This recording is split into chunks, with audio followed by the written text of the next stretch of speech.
Welcome to Belgro's Funeral Home, where we celebrate life's precious moments. From the moment you enter our doors, you're met with kindness and care. Our reception area is designed to be more than just a waiting room. It is a place of calm, thoughtfully created to ease the weight of grief. In our private conference room, conversations are guided by empathy.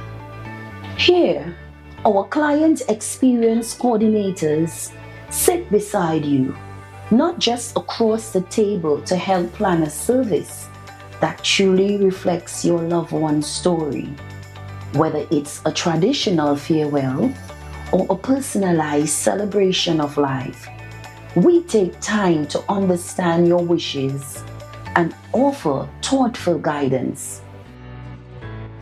At the heart of our organization is a dedicated manager who ensures that everything runs smoothly, from the smallest detail to the final farewell. We understand that choosing a casket or a coffin is a deeply personal decision. In our selection room, we provide a calm, respectful environment where families can take their time and explore options that reflect their loved one's life, beliefs, and preference. Our spacious chapel is where memories are honored and lives are celebrated. Designed with serenity and warmth, it provides a welcoming space for families and friends to come together in reflection and remembrance. For families choosing cremation, we offer on-site professional cremation services in a setting that upholds dignity, peace, and confidentiality. Our crematorium offers a seamless and respectful alternative to traditional burial, giving families flexibility while maintaining the highest standard of care.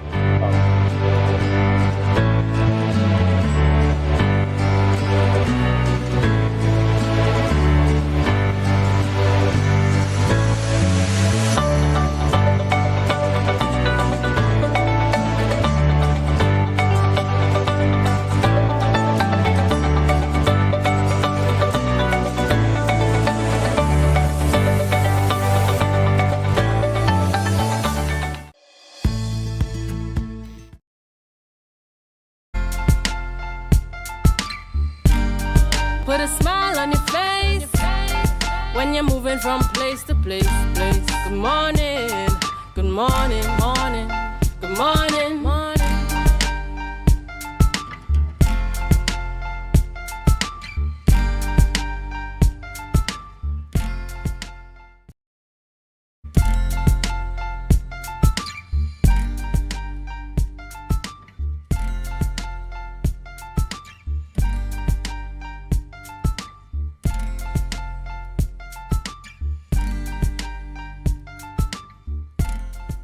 Good morning and welcome to the morning show here on Tobago Updates Television. It is Thursday, the 18th day of September 2025, and we're coming to you live from the Port Mall here in Scarborough, Tobago. I am Adana Combi.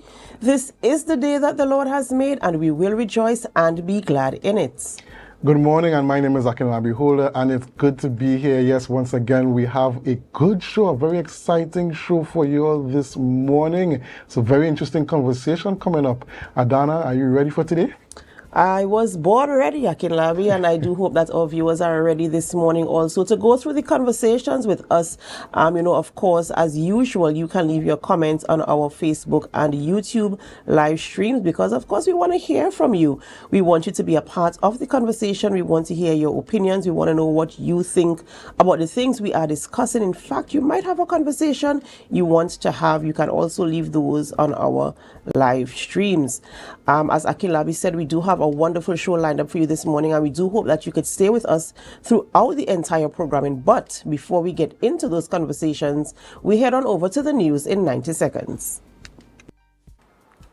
Thank you, Adana. Here is your news in 90 seconds for Thursday, 18 September 2025. With the national budget date still unconfirmed, Tobagonians have been assured while Finance Minister Devendranath Thakur prepares his presentation, Prime Minister Kamala Prasad Bisesa signal the budget will be delivered in early October. Up next, amid rising tensions in the Caribbean Sea, the government of Grenada has urged regional and international partners to uphold the principle of Caribbean as a zone of peace. Stressing that the sea is vital to fishers and inter-island traders, Grenada called for safety, law enforcement, and stronger regional cooperation. The government warned against escalating activities, emphasizing dialogue and diplomacy as the only solutions. Offering itself as a facilitator for peaceful talks, Grenada reaffirmed its commitment to stability, livelihood, and constructive relations with its neighbors. And finally, the stage is set for a thrilling showdown as 9 young artists gear up for the 2025 Tobago Junior Calypso Monarch competition. Scheduled for October 2nd at the Shore Park Complex, the event will feature talented students from Scarborough Secondary, Bishop's High School, and Signal Hill Secondary. These finalists will challenge last year's defending champion, Kalia Alfred of Bishop's High School, in what is promised to be an exciting event of youthful creativity. And that was your news in 90 seconds. Thank you, Biana, for our news there in 90 seconds. Ladies and gentlemen, it is time for our birthday shoutouts. And starting off the birthday shoutouts, we go straight to Miss Marsha King Bernard. Happy birthday to you, Miss Marsha King Bernard. Today is your birthday. God richest blessings to you. We know you're going to celebrate nice today, and you're going to be surrounded with friends and family, and they're going to treat you like the queen you are. But we also hope that you take some time off to reflect on God's blessings in your life, and that you put Him first in everything you set out to achieve for the remainder of the year. Happy birthday to you. As we continue the birthday celebrations, we say happy birthday to Carleen Vincent Lynch. This is my classmate, my schoolmate. Happy birthday to you. We do pray God's blessings upon your life, and we hope you have an amazing birthday. And Carleen is a twin, and her twin sister Carol is also celebrating a birthday today. Carol Vincent David is also celebrating a birthday. So we say happy birthday to Carol as well. It is her birthday, twin to Carleen. Carol Vincent David is also celebrating. We say happy birthday to you, and we do pray God's blessings upon your life, and we hope that you girls have an amazing birthday today. We do hope that as you enter this new season, this new phase, and this new chapter of your life, that you see the glory of God upon your life. And this is a happy birthday shout out coming to you from class of 96. Happy birthday to you guys. And of course, if you are celebrating a birthday and we don't have your photographs, it does not mean that we're not celebrating with you. We join in the celebration with you, and we remind you to put God first, because He is the sole reason why there's even anything for you to celebrate. Well, we are going to have conversations this morning in studio. Akinlabi, who are we speaking with this morning? Well, this morning, Adana, we have a very special program. We only have one guest this morning, but it's going to be a very extended interview, and we're bringing on set Assemblyman Trevor James, who is the Secretary of Infrastructure, Quarries and Urban Development, and he's coming on air to speak about the full commissioning of the Kilgwyn-Store Bay Local Road / Friendship Connector Road. Yes, we know we have a lot of controversy concerning the road. Tobagonians have a lot of questions, and so the Secretary is coming on, the Assemblyman is coming on this morning to really answer all those burning and pertinent questions concerning the road. That's right. And of course, viewers, we do hope that you could stay with us as we go through this conversation. We know that this is something about Tobago. The road is, some would say, long overdue. Some would say that there are questions that need to be answered. And so we're going to have the conversation. Remember, you can leave your comments on our Facebook live stream and our YouTube channel at Tobago Updates. We really want you to be a part of this conversation. We want to hear what you have to say.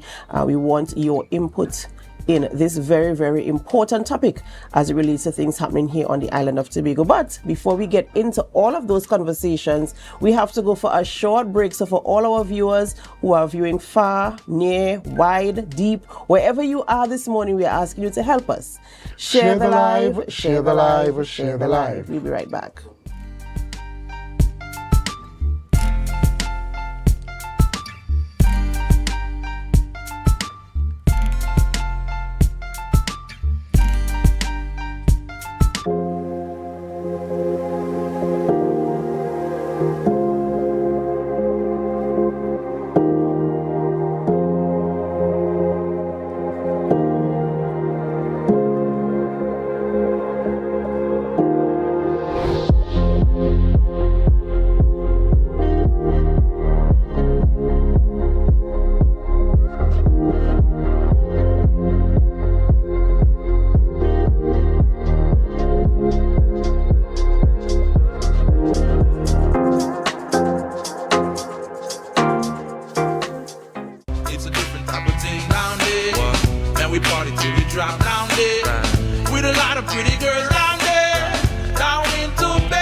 With Flow Business's new smart solutions powered by super fast, reliable broadband, you'll feel like there are more versions of you working for you. From website design, development, and digital marketing to promote your business, 24/7 business class support to cloud solutions, security, and more. Multiply your growth today.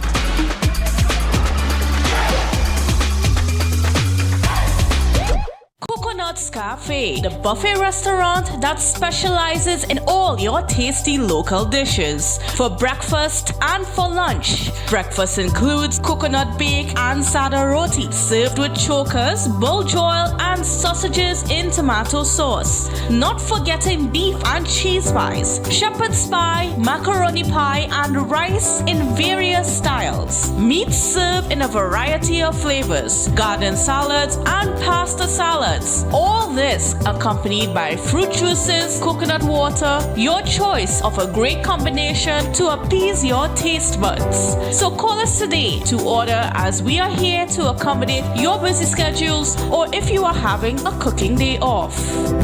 That's essentially the main catalyst which drove Frenzy Mass. I mean, all of us would have do a lot of things together, and this was just the next step, man. Evolution. We lime, we party. So why don't we take all of that and bring it into Tobago, into a form of mass where we could go and gallivant and do the same thing where other people could see what we do it on a bigger stage. But at this point in time, I think Frenzy is important to me, so I decided to put some energies there. It's our first year Tobago Carnival. You know, we now partner with Iconic Mass, and it's our first time, so I felt like just see come and really stamp your name and make that presence from the mass side of things. So that's the vibe, Frenzy Mass. Really excited for Tobago this year.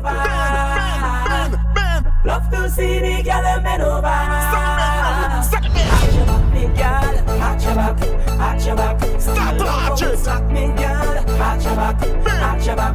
Say 1, 2, tie up your shoe. 3, 4, bend back more. 5, 6, no time for tricks. Wine like you're feeling twisted, so I want you bend like you forget to cream your leg. Hold on by your ankle them. Not just you, girl, you want your friend, you want your friend. Right, me girl, and wine in Frenzy Mass. Watching out there. That is what I was seeing. Rocking it slow. That is what I was seeing.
You can now get whatever you need whenever you need it anywhere in Tobago with Tobago. Your meals, medication, groceries, and shopping all delivered directly to you. No more hassle, no more stress. Get the Tobago app today on Google Play or Apple App Store. That's TAPPOGO and let us deliver to you. Check our website at www.tapogo.app or call the experts at 494-TOGO and 484-4746. Tobago. Relax. We will get it to you. Tobago's at your service.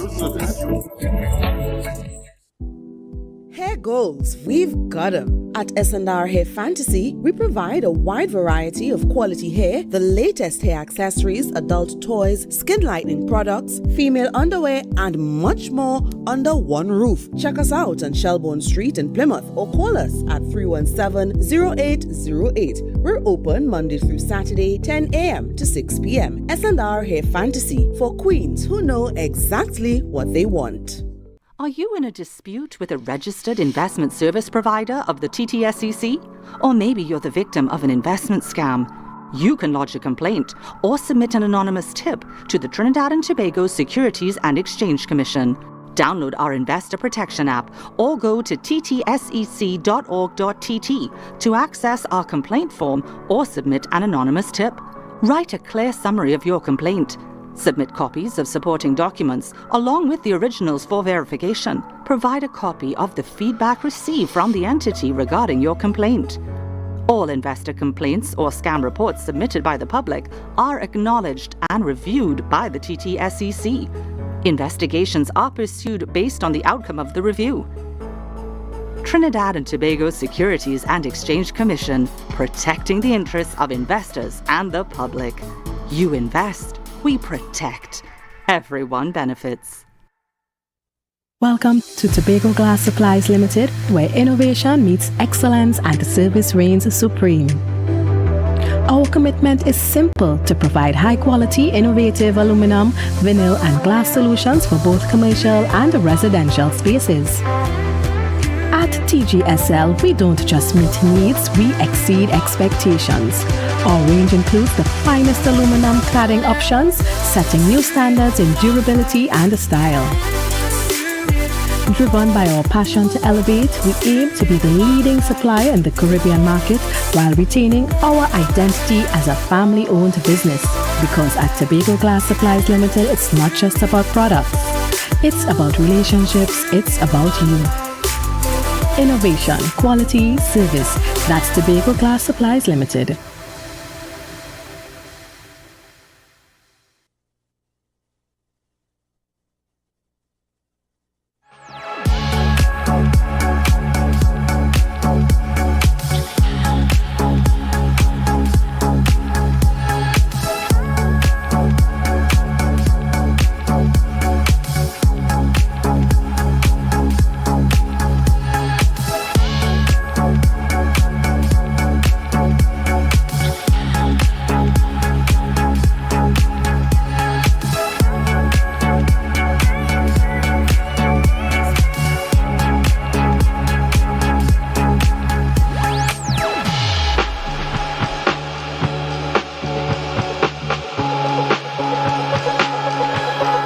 I'm sending a big, big, big, big dirty bun for you. Better than them. And I have a big, big, big, big dirty bun for you. So you better don't run, don't run, don't run. Come up on me, say don't run, don't run, don't run. Good morning, Bacchanal. How do you do? It's very critical. Talk to you, but it's a long, long, long, long road. I'm going down.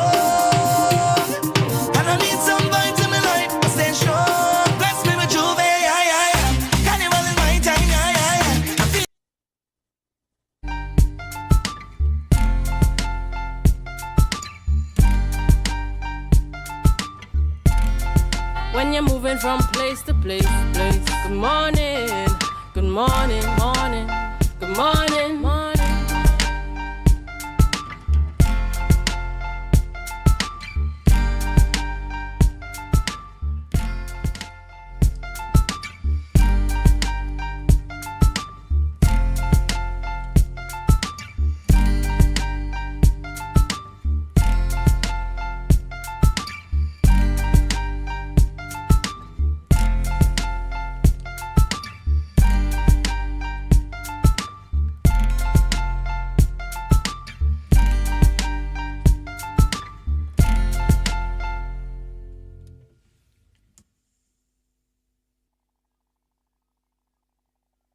Welcome back to the morning show here on Tobago Updates Television, and thank you so much for staying with us. We begin conversations this morning, very, very important conversation, and remember, you can be a part as well. You can leave your comments on our Facebook live stream and our YouTube channel. In studio with us this morning is Assemblyman Trevor James, and he's the Secretary of Infrastructure, Quarries and Urban Development. And this morning we're talking about, as you are aware, the recent commissioning of that, what we can call controversial road, but very, very important road for the people of Tobago. We're talking about the full commissioning of the Kilgwyn-Store Bay Connector Road. Good morning and welcome.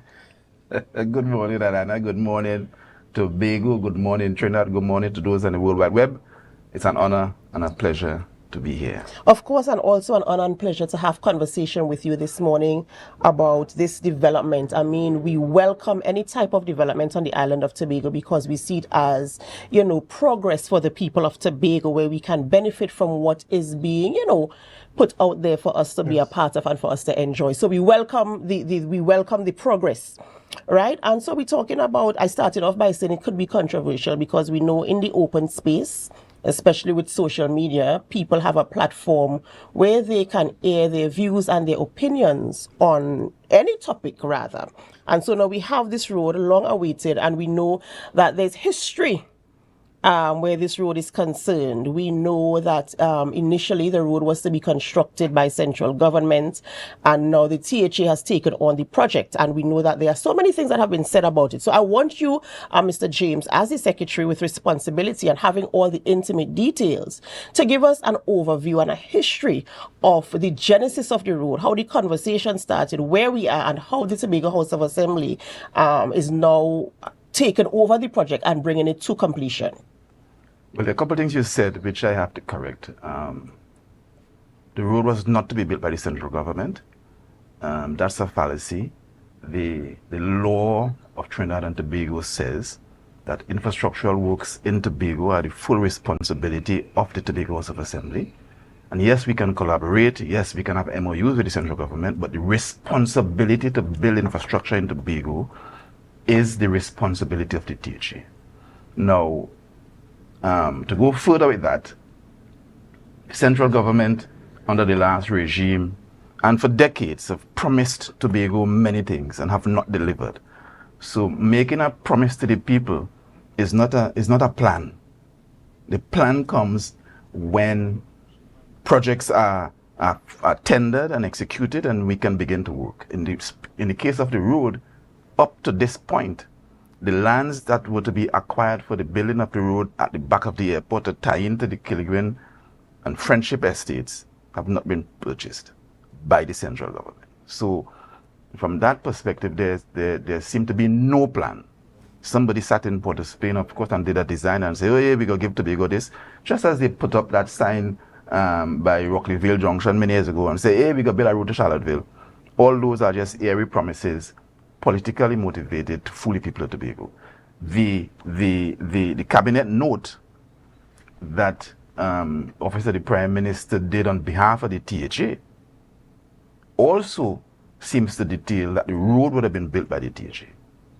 So that's the history. The government of Trinidad and Tobago, on the request of the THA at the time, acquired the estate, the Friendship estate, for public use, and that was done in 2009, compulsory acquisition.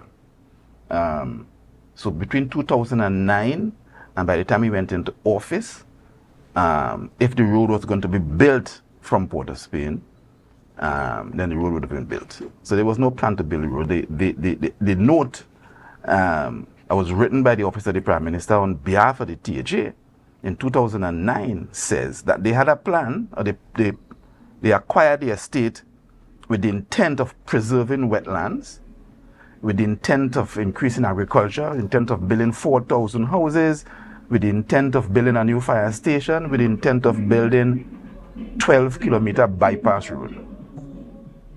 And what we all of that never happened. One might argue that all of that was just somebody writing some airy-fairy thing in order to get the ability to acquire the estate. And so I view the plan by Pio and all of that drama of putting out videos and say they're gonna build the airport and they're gonna build the road. All of that is just you can find the word there for me. A bunch of lies. All right. So after the acquisition of the estate in 2009, right, between that period to today, when did the project itself, in terms of constructing the road, that aspect of it, because you spoke about a lot of different things that were promised based on the note you're talking about here, right? I can leave a copy with you. But what we have is the road. That's what we have for today. Yes, we are delighted. Right? Yes. And the people of Tobago are delighted. So between after many decades of this road being identified as being required to alleviate traffic congestion and to increase mobility for those who are using the airport and the people of Canaan, Bonaccord, Crown Point specifically. After many decades, we have come into office, and in the space of 3 years, we've built this piece of infrastructure that apparently nobody else leading to my next question. Since the acquisition in 2009, when did the actual construction of the road begin? That was my next question, because we're talking about successfully acquiring the property, the estate, in 2009, and in 2025, let me do the maths and count how many years after we now have the road. So when did the actual negotiations? It should have been completed in 2009, but when did the construction of the road begin? We went out to tender, I think, late 2022, and I think the road actually started late 2022 as well. The basis for the tender at the time was a design that we met by Pure, which we used as a foundation for our design bill tender that we went out with. And of course, everybody knows we've encountered many challenges, some engineered, in order to prevent the people of Tobago from getting this road. And I am happy, and I am honored and elated to be sitting in the chair and ensuring that come what may, no matter what, the people of Tobago will get this road. And I'm very delighted to be at this point where the road is complete and the airport, though commissioned, cannot be used.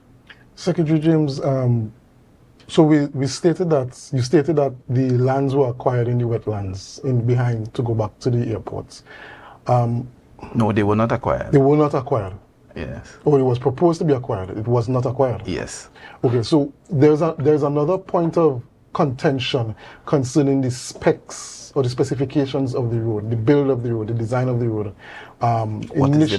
Initially, the central government would have proposed a dual carriageway, and the minority is now stating that the THA would have changed it to a single carriageway, and that it is not the best idea, or it's a change that doesn't make sense for the project itself. I can clear that up as well.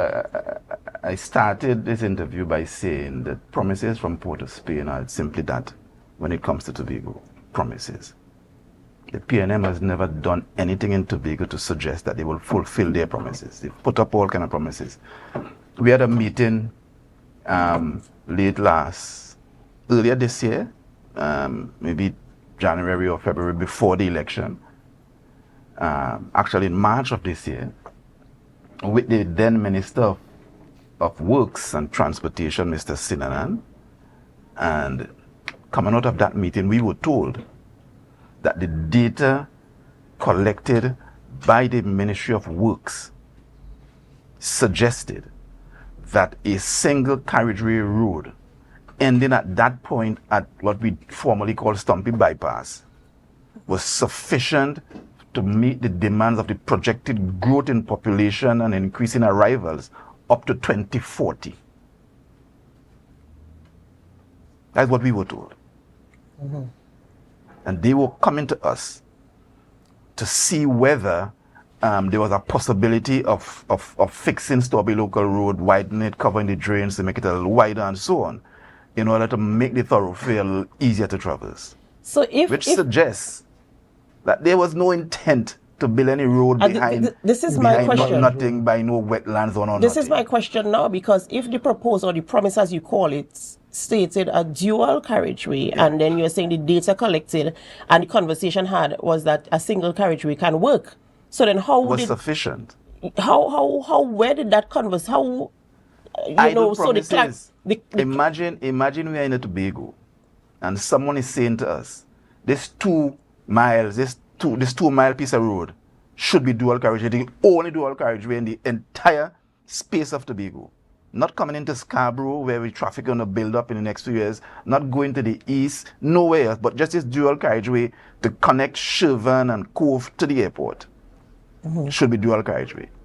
It's crazy, it makes no sense. Is it not in anticipation of the increased traffic with what I am saying to you, if I am to quote Sinanan, is that he said to us that the data that they had, which will inform the design that they eventually come up with, suggested that by 2040, a single carriageway would have been sufficient.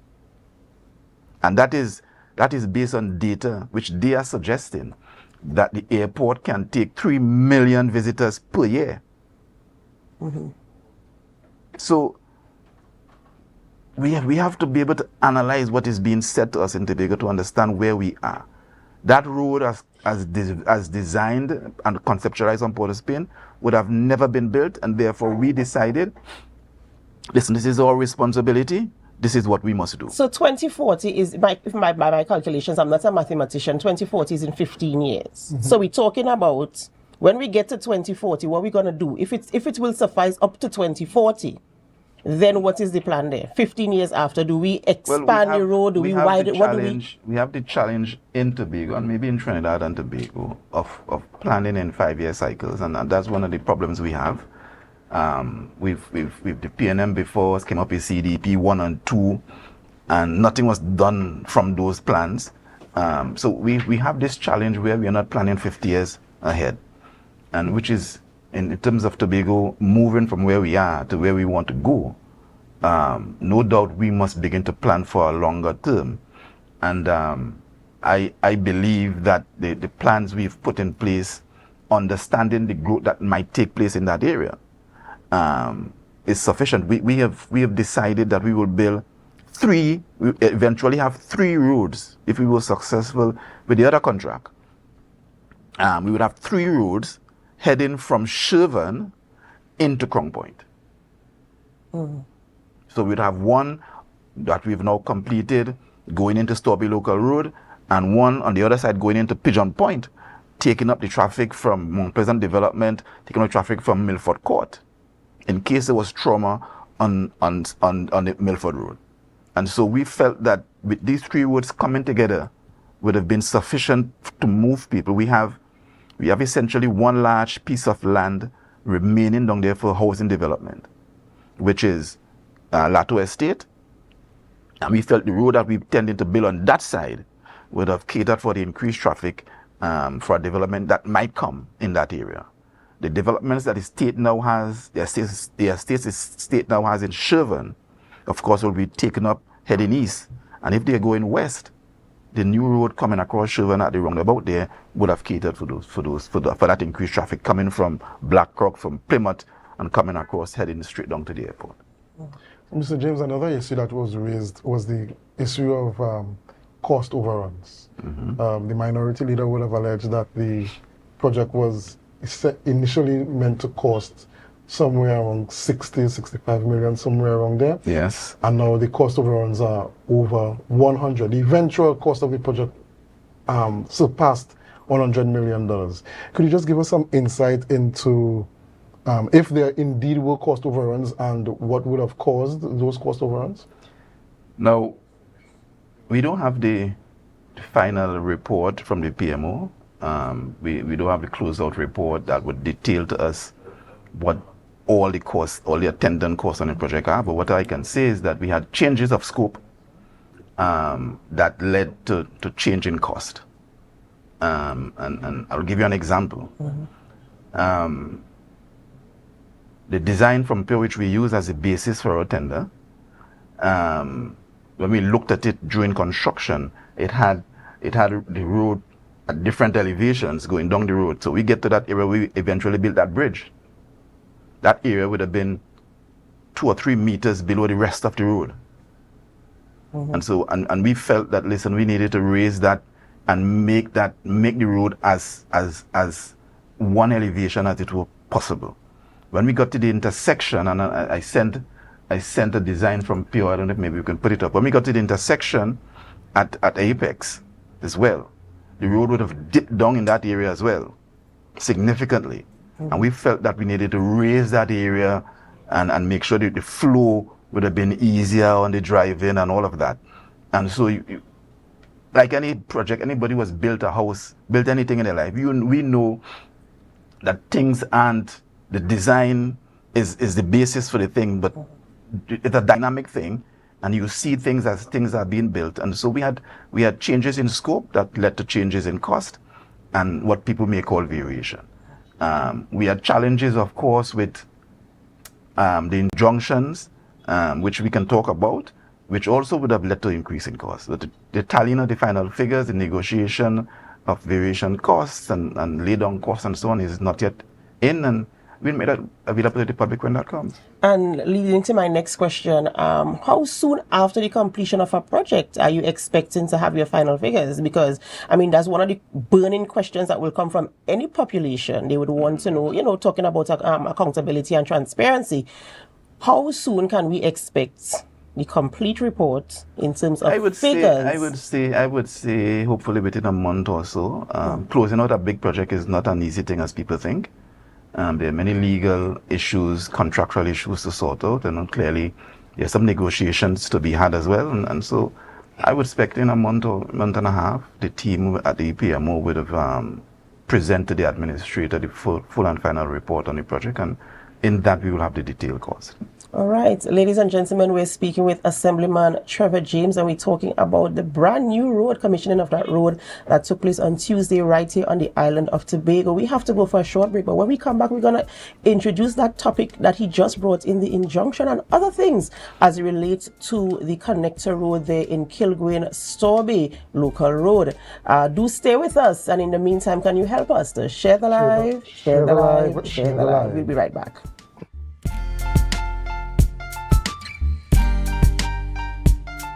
Coconut's Cafe, the buffet restaurant that specializes in all your tasty local dishes. For breakfast and for lunch. Breakfast includes coconut bake and sada roti, served with chokers, buljoil, and sausages in tomato sauce. Not forgetting beef and cheese pies, shepherd's pie, macaroni pie, and rice in various styles. Meat served in a variety of flavors, garden salads, and pasta salads. All this accompanied by fruit juices, coconut water, your choice of a great combination to appease your taste buds. So call us today to order, as we are here to accommodate your busy schedules, or if you are having a cooking day off.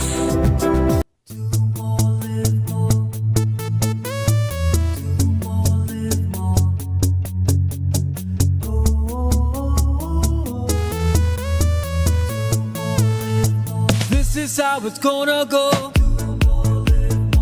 They better look up below, 'cause this is your show, and everybody's gonna know. Say it to them once again. They better look up below. This is your show, and everybody's gonna know. That's how it's gonna go. They better look up below, 'Cause this is your show. More, live more.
We take charge. Squid, welcome man. Always the scene. A Rich Junior, you know your shows, this be the most Rink or sink, it real simple. So we're gonna ask a particular question, and if he answers, he doesn't have to drink. Right? If he answers, you sink. What kind of questions this is? Easy thing. Destra or Fian? No. Destra or Fian? Now that one really little, it tight. That's what's going on. What's going on? Right. I don't know.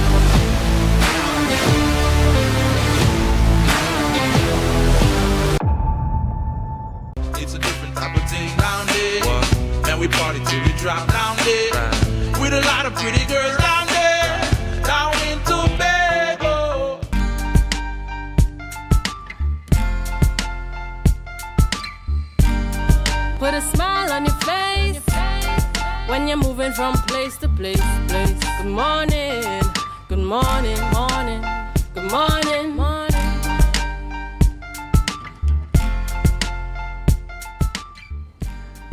Welcome back to the Tobago Updates Morning Show, and we continue our conversation with Assemblyman Trevor James, who is the Secretary of Infrastructure, Quarries and Urban Development, and we're talking all things concerning the Kilgwyn-Store Bay Local Road Connector Road.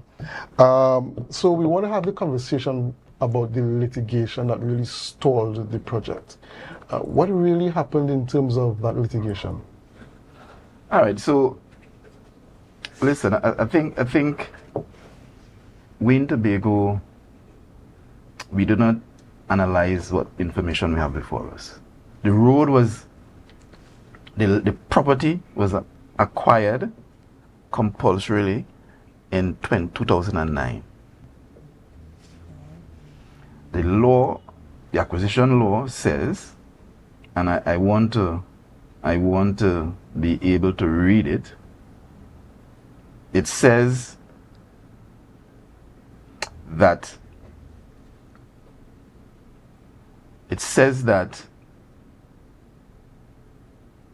lands acquired by the state, section 56B, upon the date of the publication in the Gazette under section 3, all lands acquired by the state shall be vested absolutely in the state, free from all encumbrances. But that means that once the state acquire and gazette the land, any person who had any claim to the land vacates the land immediately. And there is a process under the legislation to allow those persons, whoever they are, who feel they have been aggrieved, who feel they have some claim, to go to the state and say, listen, I have this claim, I want this treated with, and the state, maybe they go to court, the state compensates them for if that is the case. In the case of Friendship Estate, the state paid the owners of the land a significant sum, more than $200 million for the estate. And as far as we were aware in the THA, the land then became unencumbered, meaning that nobody else but the state had a right to the land. And so there were squatters on the land when we got into office. The law says that for you to have claim to state land, you have to be on the land for 32 years.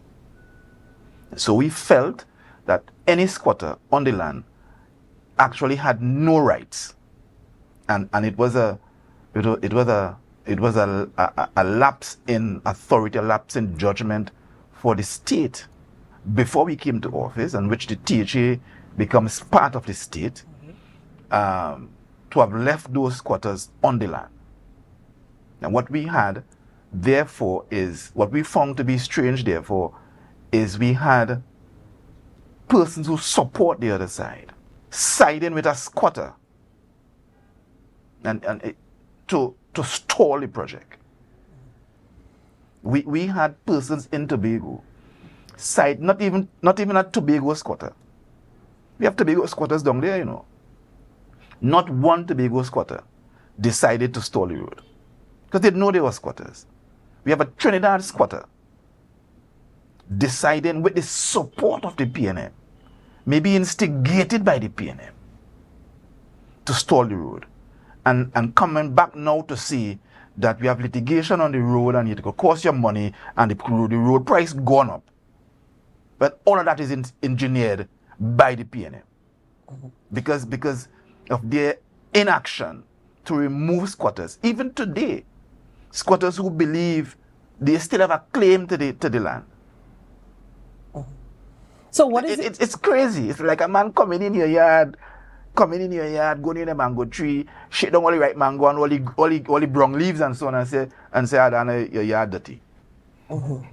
So between the point of acquisition in 2009 up until the time when the project was about to be commissioned to begin, squatters, no attempt was made, you're saying, by the government of the day to ensure that squatters or persons who were occupying the space, now illegally because it's now acquired by the state, no notice was given to them to vacate.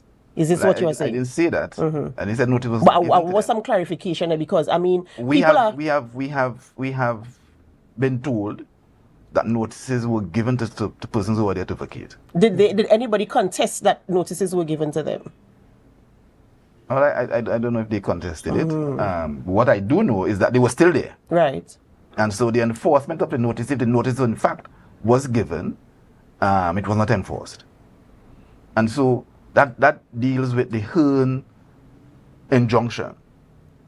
And we had to bear in mind, that I said earlier, the intent from Port of Spain was not to build this road.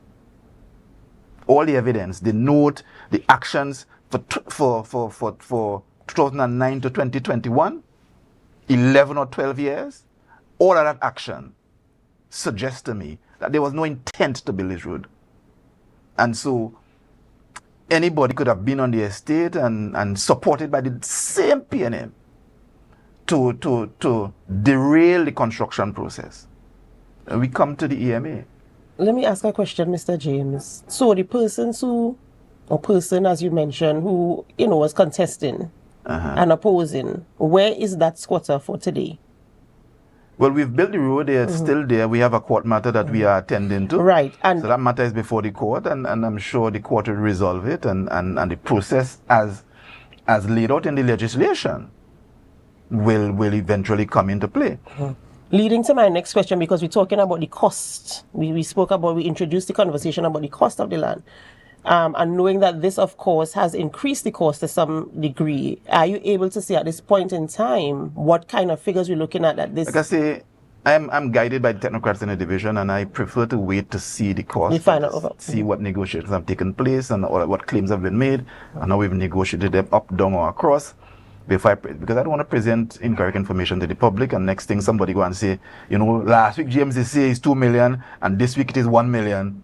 I wouldn't want to do that. You suspect that it will be over the 100 million mark when given all the costs combined? This is for the total project we're talking about. Well, I don't have a suspicion. I don't know. So let me get the report, and then I can come back and we can discuss the cost.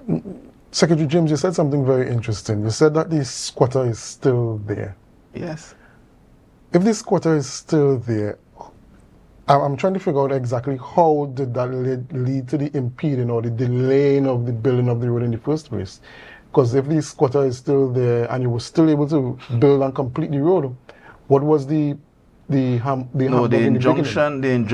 taken out by the squatter went to court uncontested and got the court to see that the THA was going through property that he had possessed.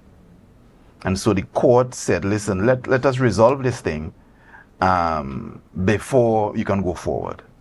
So we contested the matter in court, and the court agreed with us that we can build the road and finalize the arrangement with the squatter thereafter. So the matter is, the continuing matter is before the court. I'm not sure what state it is now, but the court allowed us to continue. So the court itself lifted the injunction after the court heard our arguments. Right?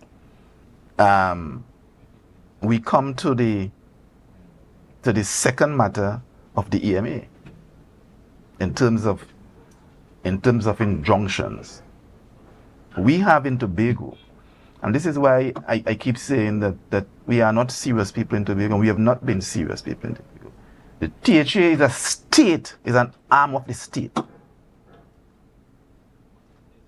The Division of Infrastructure is the arm of the THA that gives approval for civil infrastructure for development in Tobago. The EMA, the THA is responsible for environment under the law. And we have a state agency, weaponized from Trinidad, being used to stop the construction of a state project in Tobago, and we still have Tobagonians arguing that this is good.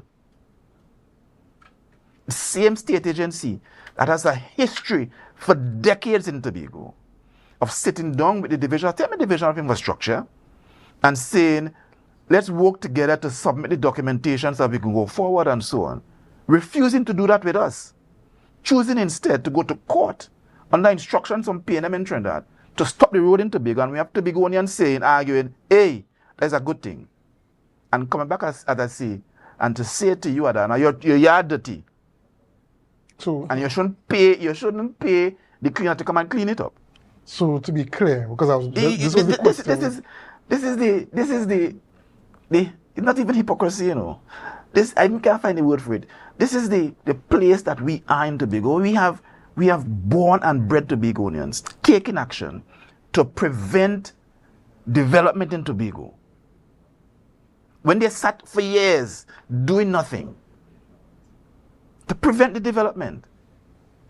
So Secretary James, it's as though we've gone mad. Secretary James, so just to be clear, because this was the next question I was going to come to concerning the EMA. The THA had approached the EMA for clearance to begin the project? No. The history we have, and I keep saying this, the history we have is that the state, the THA in Tobago, started the project and deal with the EMA. That's the history we have. Or you deal with the EMA on the other end? Not on here, during the project. During the project. Because there are two state agencies working together. This is one of the good examples, I think I said it in the speech, one of the good examples is we have a Trinidad contractor. Let me ask something, Mr. James. No, let me say this. We have a PNM contractor building on the beach in Scarborough. completing a project that moved from $5 million to $13 million in Castara. No EMA injunction. This is where we are, and we have to. Sometimes I get impatient, so I have to calm down and so on. But this is where we are in Tobago, where we sit back and we allow these entities from Port of Spain to do what they want in Tobago, and no quarrel, no fuss. But as soon as the THA, the Tobagonian, decide to do it, it's a problem. It's a problem for the Tobagonian. Certainly, it's a problem for the Trinidadian. If those in government in Port of Spain, and we come to the public and we allow all kind of misinformation to be put in the public without challenge, not understanding the history that we have and why we are here today, fighting and fighting and fighting to get things in Tobago. This is the Tobago where we are. We have a parliament that goes to parliament and says, listen, Robinson, you alone, one minister in Tobago, so to speak, one chairman to run the whole Tobago. And Robinson had to break the law and appoint secretaries himself and find money to pay them from wherever for us to get secretaries today. This is the parliament. You know, and we have people in Tobago supporting that kind of action. We have to get real and serious in Tobago. We really do, and you know, Mr. James, I'm really wishing that we would have all the time this morning, but we have to go for a short break. We continue conversations this morning with Secretary Trevor James as we continue the discussion on the newly commissioned Kilgwyn-Store Bay Local Road Connector Road, and of course we do want to hear what you have to say. Remember, you can leave your comments on our Facebook live stream and our YouTube channel at Tobago Updates. When we return, we continue conversations, but in the meantime, help us to share the live, share the live, share the live. We'll be right back.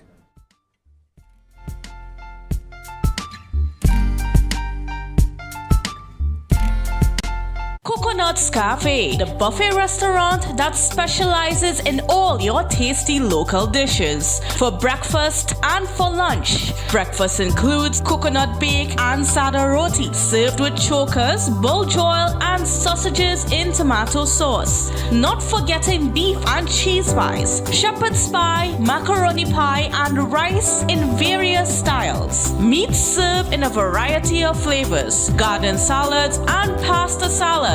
All this accompanied by fruit juices, coconut water, your choice of a great combination to appease your taste buds. So call us today to order, as we are here to accommodate your busy schedules or if you are having a cooking day off.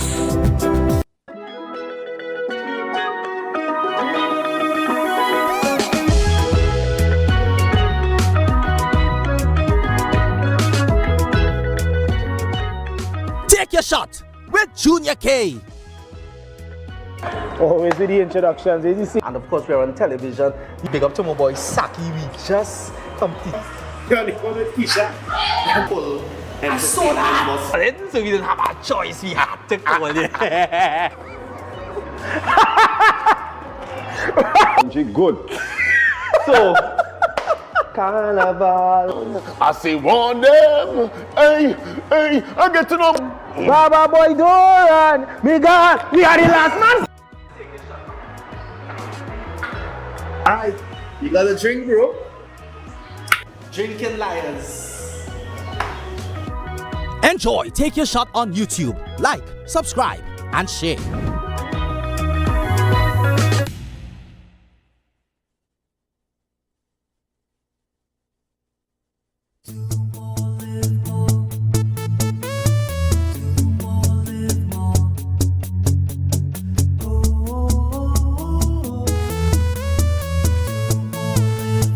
This is how it's gonna go. They better look up below, 'cause this is your show, and everybody's gonna know. Say it to them once again. They better look up below. This is your show, and everybody's gonna know. That's how it's gonna go. They better look up below, 'cause this is your show.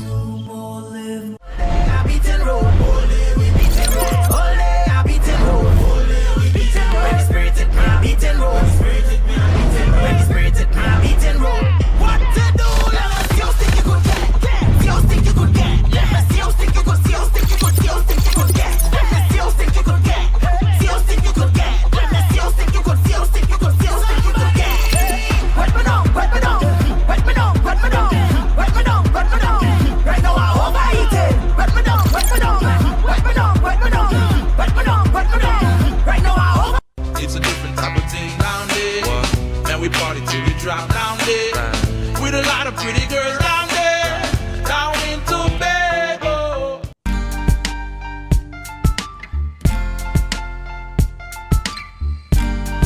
put a smile on your face when you're moving from place to place. Good morning, good morning, morning, good morning, morning.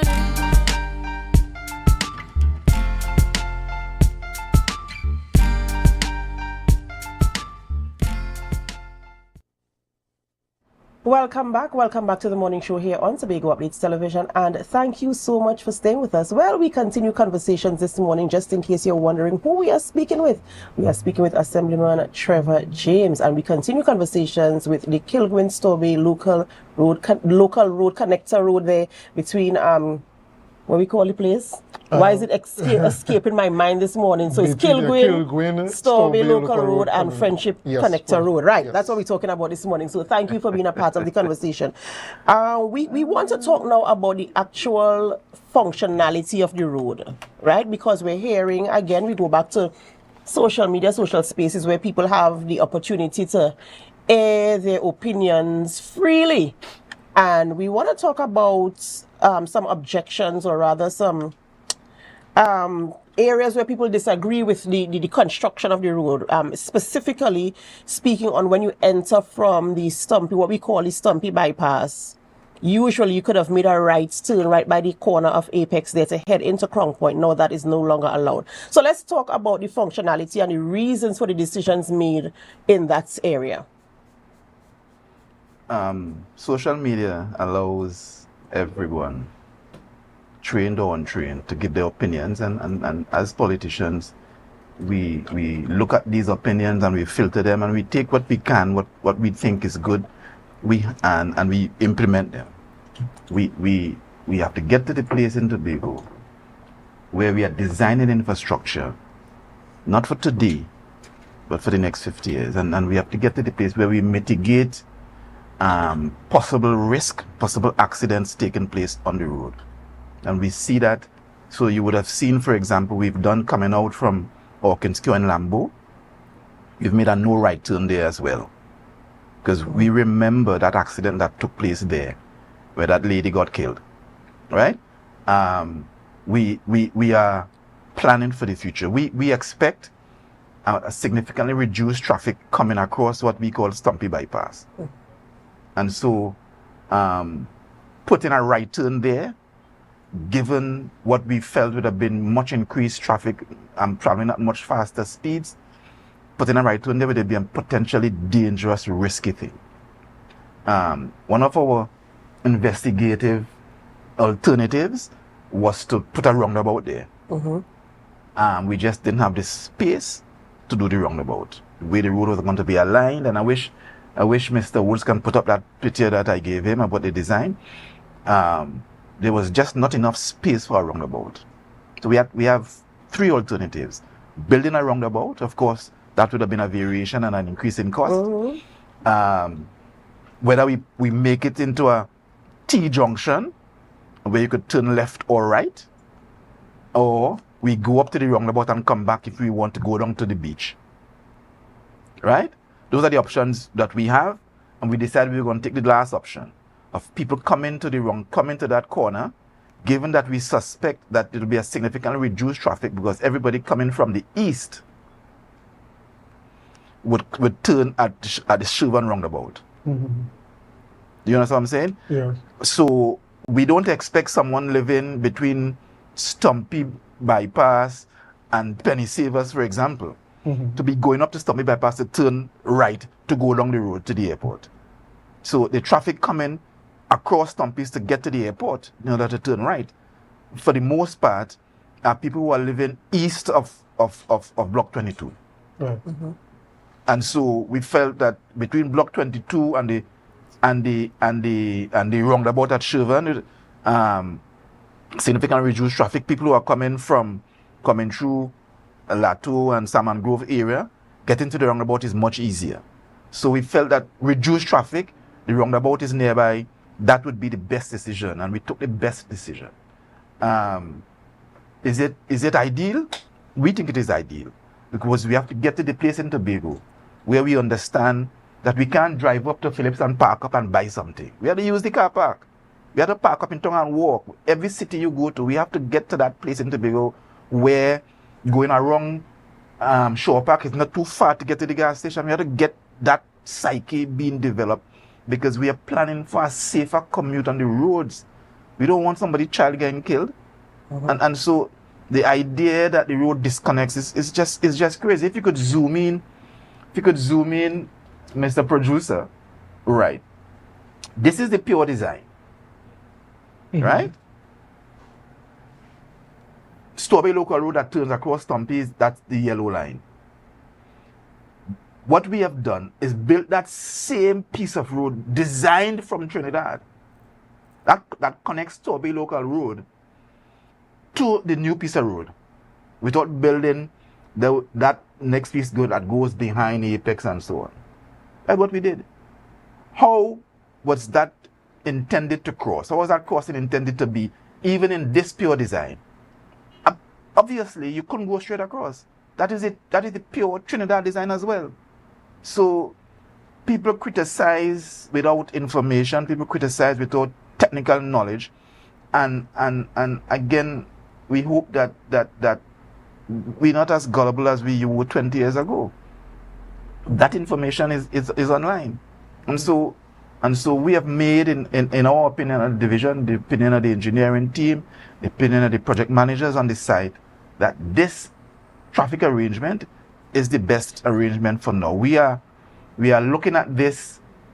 We are looking at this also for a series of movements down between Gaskin Bay Road and that area, which will impact how people move and so on as we try to open the airport in conjunction with the new government and so on, to see how that would be, because those who built the airport did not come to the THA to plan how the road infrastructure should be rerouted and so on to facilitate the airport.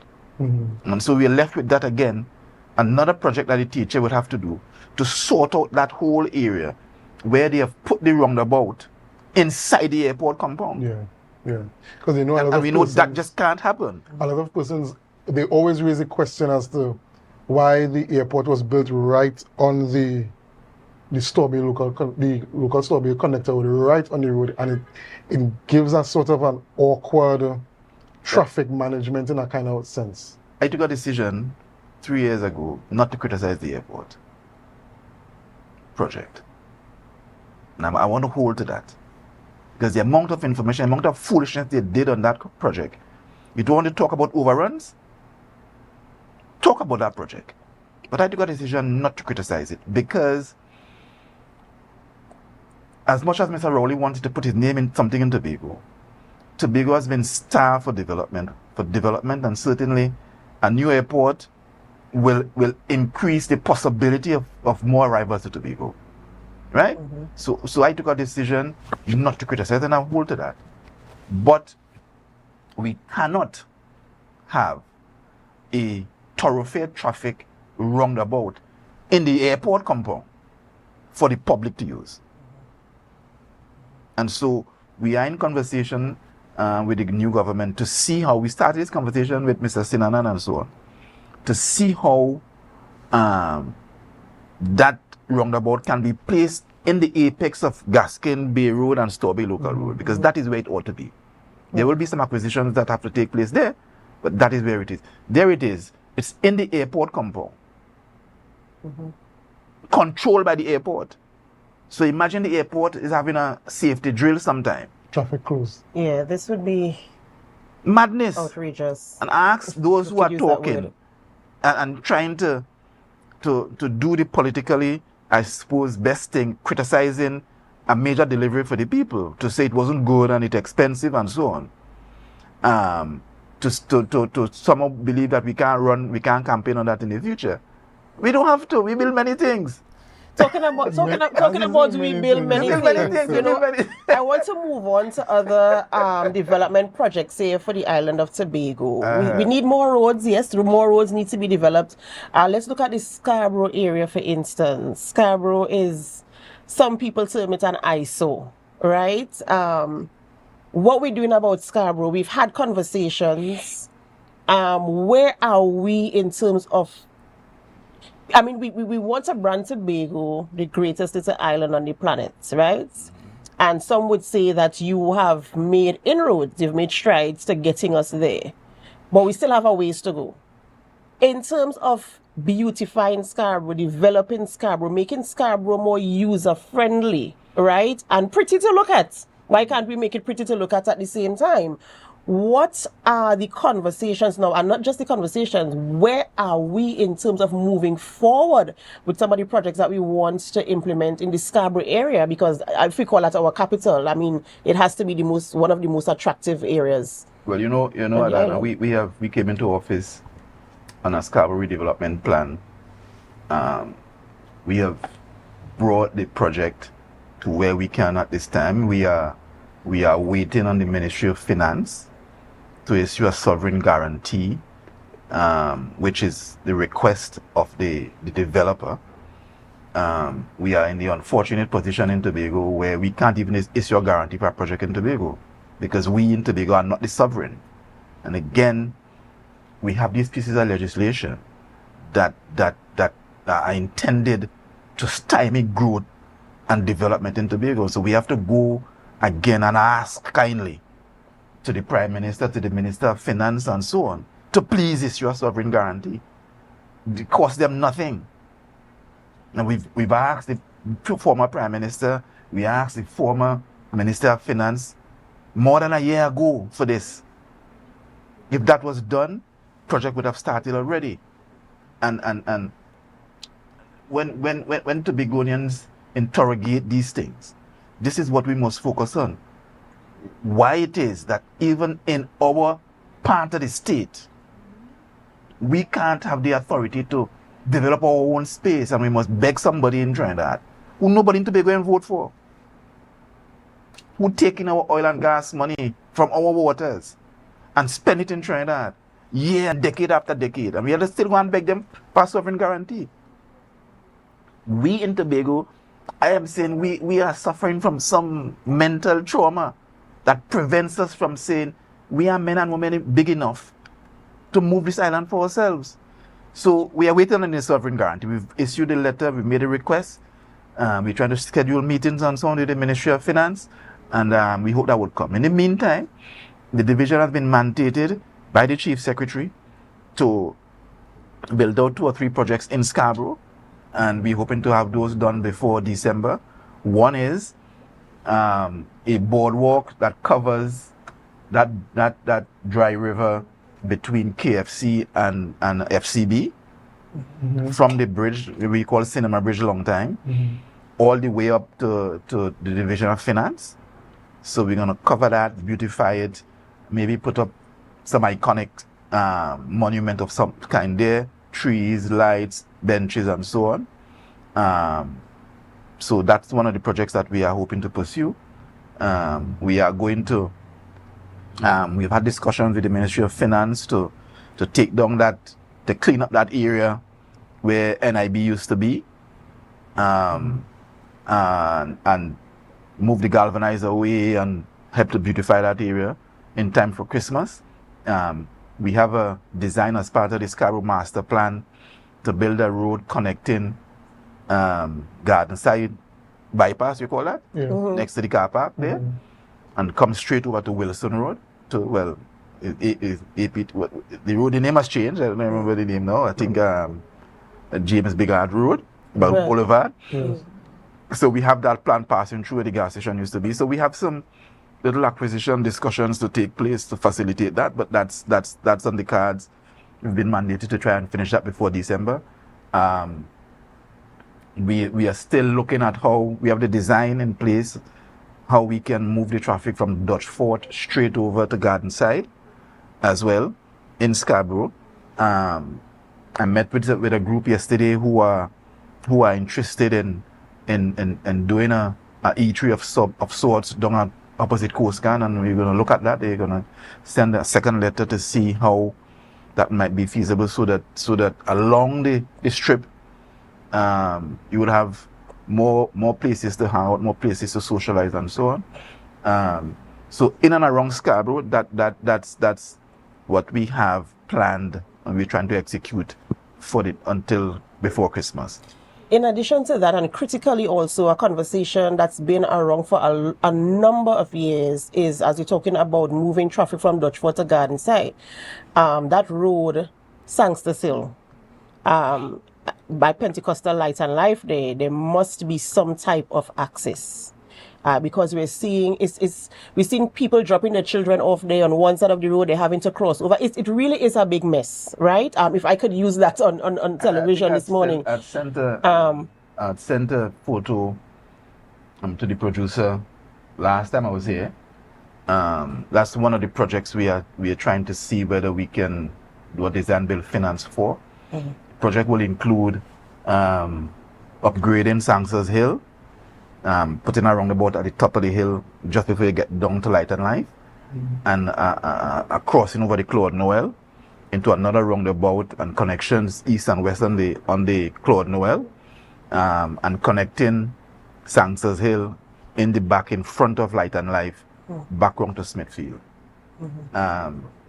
We already have a design for connecting Bishops coming down to Light and Life as well, so that the whole network of roads in that area. We have some snags, of course, with the owners of that piece of land in Smithfield, and the price they are calling is very exorbitant. But we're still working to see how we can with our limited resources connect that road, because that movement of traffic is going to alleviate a lot of traffic in town. Just as we've connected Scarborough RC to Dutch Fort, and it eases up the traffic on the main road here.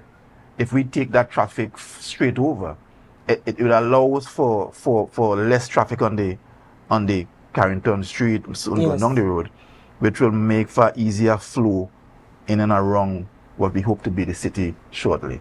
So you see that brong next to LLSH, Light and Life School. That is the area that is new, that's going to be new, and we have to negotiate that last brong that makes it clear to Smithfield with the owners of that property.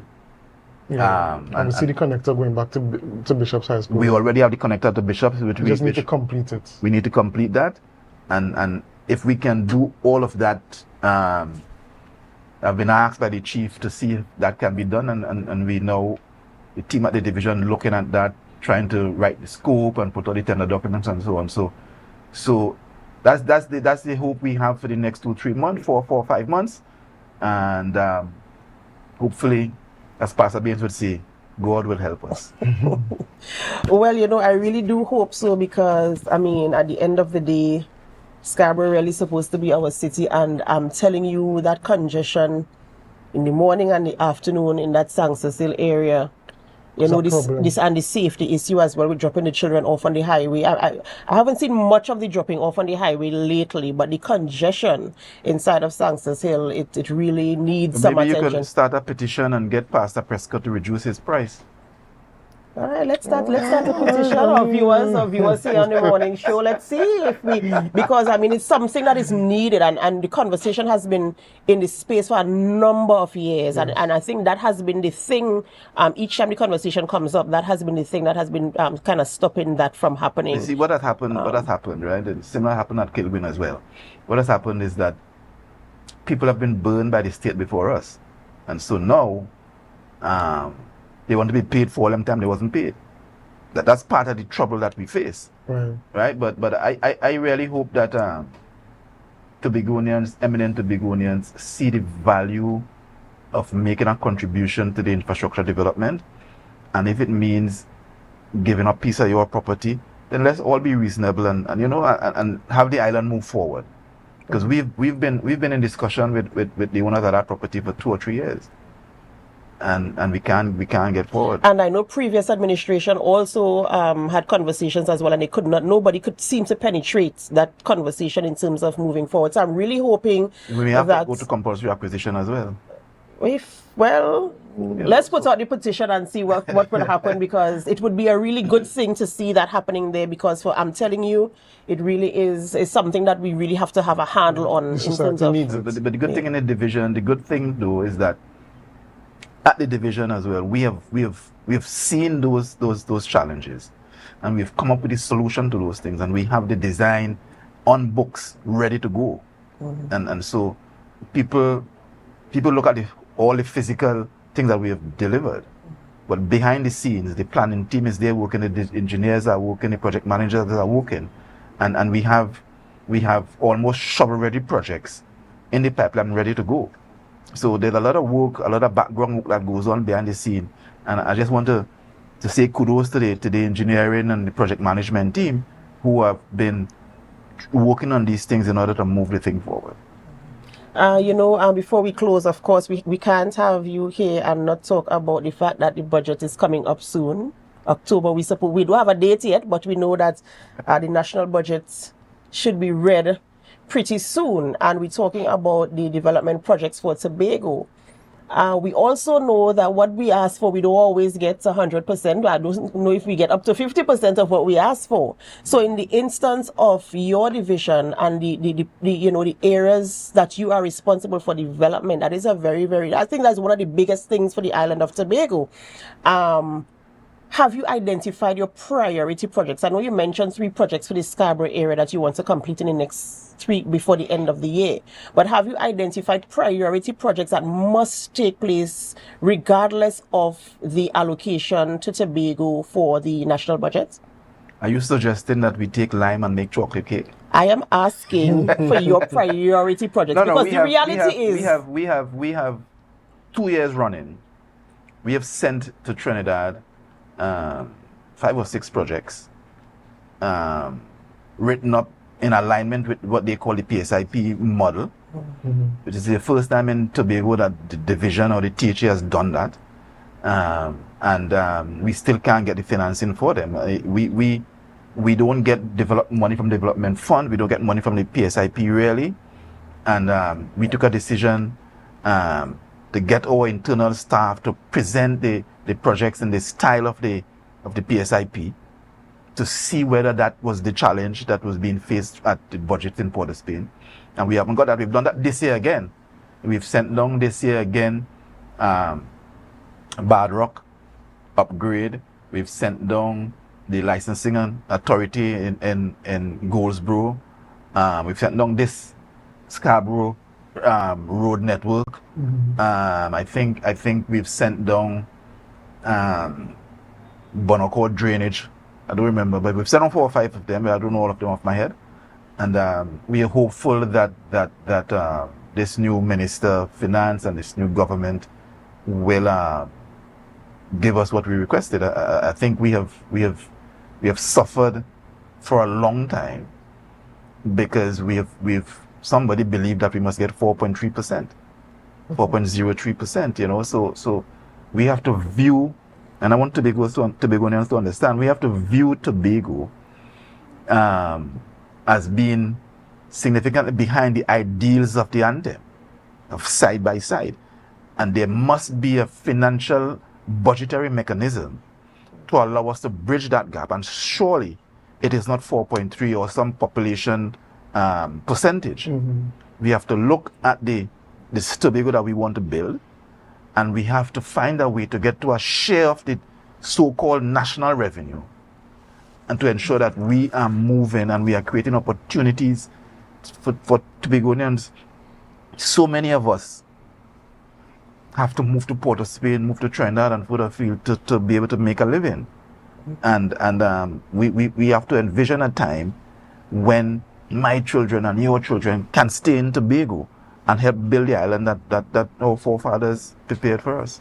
I like that closing statement there. Look forward to that time when our children and grandchildren stay. Yeah. Because it's been very difficult, and people have been migrating for, as you said, a better life, just to make it, and so we're hoping that we can really stay and develop what we have here and really target the greatest little island on the planet. There are smaller islands who are thriving and doing so well, and we too, we have the brain matter, we smart people, and per capita we have more doctors than any island in the region. There you go. And and so as long as the resources are made available to us, let's do the thing and let's make Tobago the greatest little island on the planet. Assemblyman Trevor James, we thank you so much for coming in this morning and having this conversation with us, bringing clarity to concerns that people had in social spaces and in the public there, ensuring that Tobago understands where we are with that connector road, and of course telling us a little bit about the projects that you have on the table for Tobago in the coming months, hopefully, and at the end of the year we're hoping to see that beautiful boardwalk there in Scarborough as well. Ladies and gentlemen, this is where we end the morning show, but this is not where we end our programming. We head on over to GMT, which is Good Morning Tobago, and we're so happy that you stayed with us throughout the entire program, and we saw your comments on our Facebook live stream and our YouTube channel. Thank you so much for always making us your number one choice for morning show here on the island of Tobago. We have to go now, and as we go, we invite you to help us share the live, share the live, share the live.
Say that the most memorable aspect of this whole event is here at the workshops. When you are performing, you basically perform, you're on a schedule and you leave, so you hardly get to interact with countries and their contingent. Here at the workshops, we are going to learn more of the culture at the workshops. So this, for me, my experience has been great. I'm very grateful. I really want at Whole Tongue most because it was an open concept and it had passerbys recording in the cars and stuff. I really like that. I really like the. Let me tell you, these young people, then they're dancing, quick, so they're making their costume changes and they're really bringing the vibe. Our sound engineer, which is behind me, he was really blown away with rhythmic vibrations. He keeps talking about them. They're not shy, they're vibrant, they're energetic, the drummers, the singers. They really brought the spirit of Tobago to Carry Festa.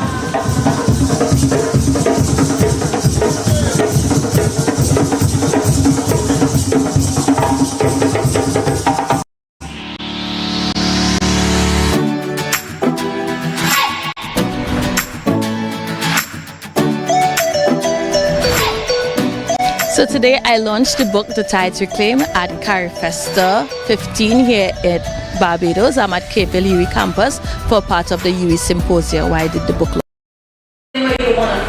It was wonderful. This book is a romance novel, but the underlying theme is the tide reclaims has to do with the environment, with climate change, with nature. And I was really happy that people were able to engage and have a discussion about it because it's a topical issue and it's something nice for book readers. I'm very excited. Number one, I think one of the talking points was climate change, right? So I'm excited to read about that in the book, as well as the romance theme, because again, like we understand, we don't really have as many romance books within the Caribbean, and so it's a good fit, I think. Well, I'm very glad to see, because arts is literary arts is obviously part of the entire pantheon of arts, and to be quite honest, I think sometimes it is pushed to the side compared to visual arts, compared to theatre arts. So I'm very glad that there's a sort of a push to put it in the forefront.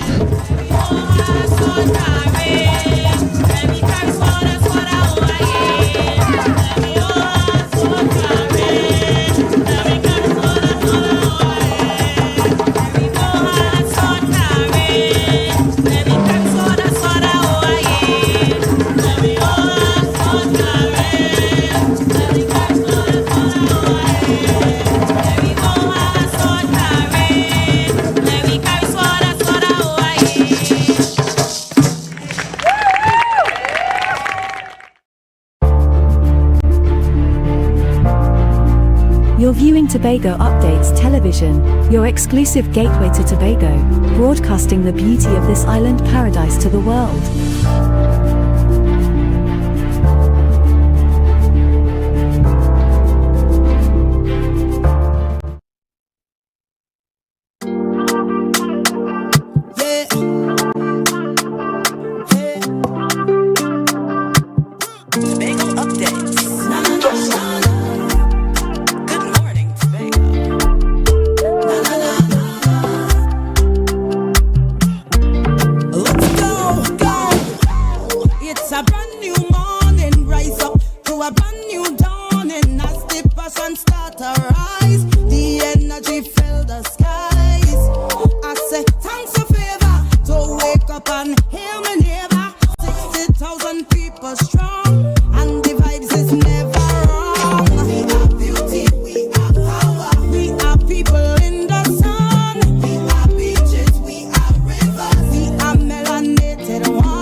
welcome back to Good Morning Tobago right here on Tobago Updates. I am your host, Chanel Felix.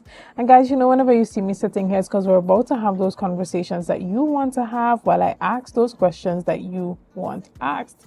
But before we get into this morning's interesting topics and conversations, let's have our news in 90 seconds. With the national budget date still unconfirmed, Tobagonians have been assured that all bills and salaries will be paid on time. Chief Secretary Farley Augustine, following a discussion with the Secretary of Finance, Petalyn Roberts, and her team, emphasized that no employee has ever gone without a salary under the THA. He expressed optimism for an increased allocation to support Tobago's key priorities, including assistance for PAN groups. While Finance Minister Devendranath Thakur prepares his presentation, Prime Minister Kamala Persad-Bissessar signaled that the budget will be delivered in early October. Additionally, amid rising tensions in the Caribbean Sea, the government of Grenada has urged regional and international partners to uphold principles of the Caribbean zone being a zone of peace, stressing that the sea is vital for fishers and inter-island traders. Grenada called for safety, lawful enforcement, and stronger regional cooperation. The government warned against escalating activities, emphasizing dialogue and diplomacy as the only solution. Offering itself as a facilitator for peaceful talks, Grenada reconfirmed that it is committed to stability, livelihoods, and constructive relations with its neighbors. And finally, the stage is set for a thrilling showdown as 9 young artists gear up for the 2025 Tobago Junior Calypso Monarch competition, scheduled for October 2nd at the Shoutouts Cultural Complex. The event will feature talented students from the Scarborough Secondary School, Bishop's High School, and Signan Hill Secondary Schools. This finalist will challenge last year's defending champion, Kalia Alfred, from Bishop's High School, in what promises to be an exciting event of youthful creativity. And that was on news in 90 seconds. Tobago, Tobago! Roadie Love is coming, show is coming to Shopa! Saturday the 20th of September, 8:30 p.m. sharp. 8:30 is 8:30. Rock on. The whole crew come in with me. Apples are right there. Malachi, Miss Janice, and me. If I get my visa. With Penelope, Cecilia, and Alan the Entertainer.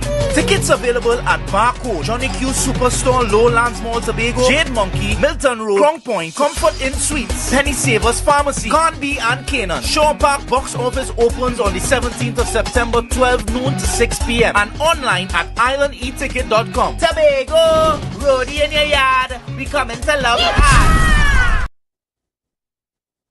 Good morning and welcome back to Good Morning Tobago right here on Tobago Updates. Guys, I've already started laughing, so you already know what that means. Love is what. This morning we have in studio with us Mr. Rudy, the entertainer, comedian, social media influencer, personality right here in studio with us. Good morning and welcome. Good morning, good morning. Thanks so much for having us. Good morning. I also have in studio joining us in this conversation this morning Mrs.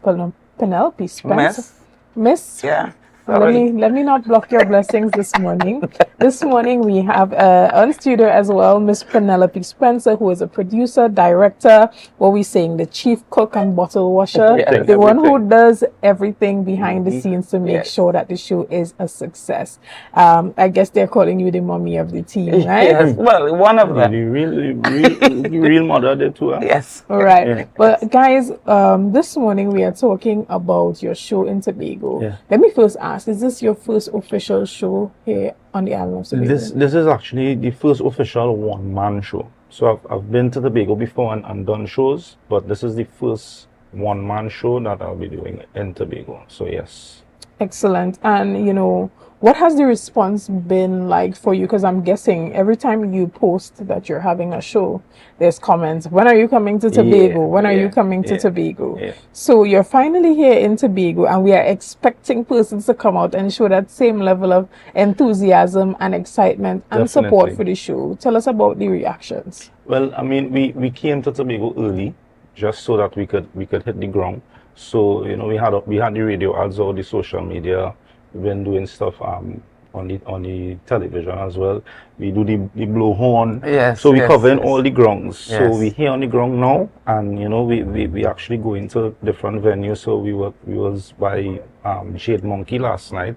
You know, we sang karaoke Yes. with the people and give out some tickets and stuff like that. So for sure everybody knows about the show. Yes. So that, we can't say that people don't know. Yes. Right now we just waited for them to say, all right, we making up our mind and we coming. Yes. So it's been a really good response. The people who've seen him was really excited Yeah. to have him here and see all these characters that they've been seeing on the socials, you know, see them come to life. So we getting that kind of reaction from people. Right. How was he, Pinky? How was he? Yeah. Right. And so tell us about how the storytelling is translated into that stage show, moving from, you know, the shorts on the social media, how they can be quick, snappy, and catchy, to moving to a show where persons want a little bit more meat on the bones. How do you translate that into an entertaining, sustainable show for the time period that you would be hosting the show for?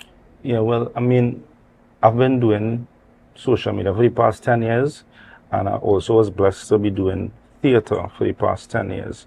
So that's where people like Penelope Spencer came in, and because we have so much experience, well, I had the blessing to have so much experience and be around people like Penelope Spencer, Cecilia Salazar, Nikki Crosby, you know, it is an easy transition for me because I've been doing it. So it's really just taking the 15 seconds and making 15 minutes and really taking the characters from this virtual world and bringing them on stage is also a lot of fun too. So you could expect to see a flowing storyline, and not only from the characters but from myself as well.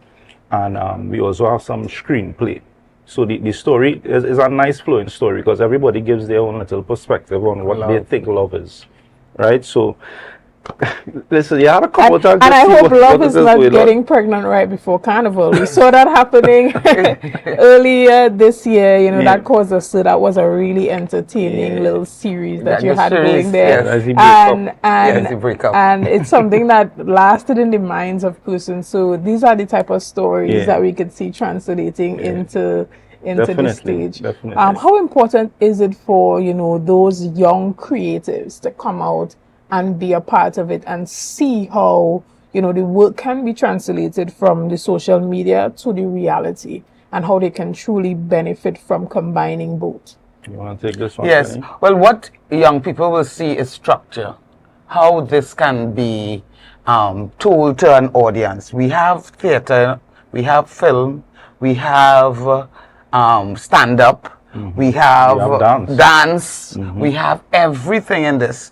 And the way we present it, we have different areas that you will come and be able to see, oh, this is how I can bring my characters alive. This is how the characters, you know, we have from stage to screen, you know, you're seeing so many characters, it'll be amazing. And that's what the audience coming to see, the characters, the Flicky, the Wetty, the Araide, you know, the old man Trevor. And so we're getting all of those characters. It's so funny. And the way it's presented is a wonderful thing for young people to come and see how this can happen.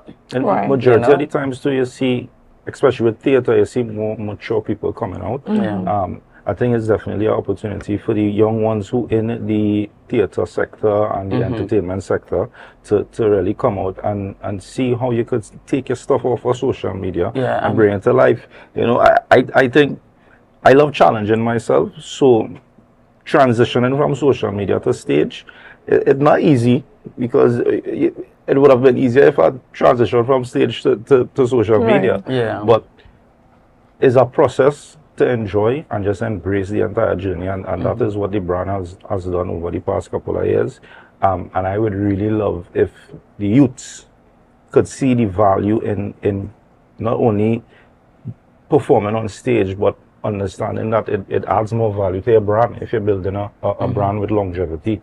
So I would love to see all the youths who singing, who dancing, who, you know, even if you're a graphic designer, come out because I'm also a graphic designer as well. And, you know, screens are a part of production.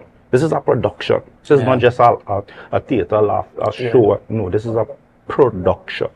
Right. And, it's important to note that the success of this show is really based on the strength of the team that you have behind you and the persons that are working to pull this all together. Tell us a bit about the team behind this production. Well, he is the lead. I mean, this all came from his head. This is the Rudy show, really. So we have Rudy as he is the main writer. I would come in and touch up, and the writer, not him. And then we have we have actors like Cecilia Salazar, who will be a part of this. We have Alan, the entertainer. He's one of the funniest men in Trinidad. We have Sharon Cumberbatch, the manager, the head honcho. We have Colleen, which is his wife. She's doing. We have things will be on sale. You're getting all the merchandise will be on sale. We have we have door prizes. Yeah, we have door prizes. If people come and we have door prizes. We have no car. Yeah, we have no. With the camera, we ain't getting no car. No car. No car. Right, but we have door prizes. It's going to be a real fun experience, and our team has made it possible that Tobago getting a slice of this. It's important that Tobago get a slice. Because they've been asking, when we come in, when y'all come in here, when we come in, right? So we every single time we do a show, Tobago is in the comments. Oh my God, why all of us do with this boy? When all the come in Tobago? We here Tobago. Yes. We're here, and we would love to see and you it's, guys. I'm guaranteed laughter. Yeah, for sure. And it's a show for 18 and over, because it's an adult content. To 96, they will enjoy the show. And we're starting at 8:30. Yeah. Theatre time is 8:30 sharp. Right, and so that's 8:30 this Saturday evening at the Shore Park Cultural Complex. And persons can look forward to a lot of entertainment. As you indicated, it's not just you, but you have an entire cast of some of all local favorites. Tell us about this experience on a whole, not just the Tobago show, but the entire Rudy show. What does this currently mean, and what is it the jump off point to? Where do you see yourself going from these road shows? I mean, this is the fifth show, right? Because we started in BVI, then we went back home. We did a kid show, we did 2 adult shows, then we went to South, right? Now we're here in Tobago. Right after Tobago, during the Republic weekend, we'll be in Canada as well. So our intentions is to try to take the show down the islands, even if we could go London. All those are discussions that we're having right now, because the main thing is that we get to share our culture and what Trinidad and Tobago is about, and the Rudy brand is a true representation of that. So we would love to fly the flag high and just take it all over the world as far as we could go. Big up Keyshawn Walcott, although we win gold this morning. Yes. That's what we're talking about, flying the flag high. I am ecstatic about that, but yeah, that's the intentions. The intentions is to take it international and just keep. One of the things I wanted to mention is that we have a Tobago dance group with us. So we have Tobago people in the show. It's not about coming up here and taking all the money and going back to it. No. We have a wonderful dance company inside of the show as well, and the Mr. John Cupid, and they are fabulous. So they will be, and you have Tobagonians in the show, so come out and support. We look forward to that. But we're going to take a quick break right here, and we'll be back with much more conversation right after this. See you soon.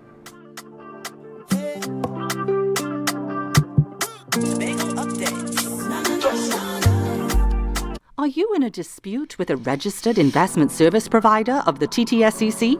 Or maybe you're the victim of an investment scam? You can lodge a complaint or submit an anonymous tip to the Trinidad and Tobago Securities and Exchange Commission. Download our Investor Protection app or go to ttsec.org.tt to access our complaint form or submit an anonymous tip.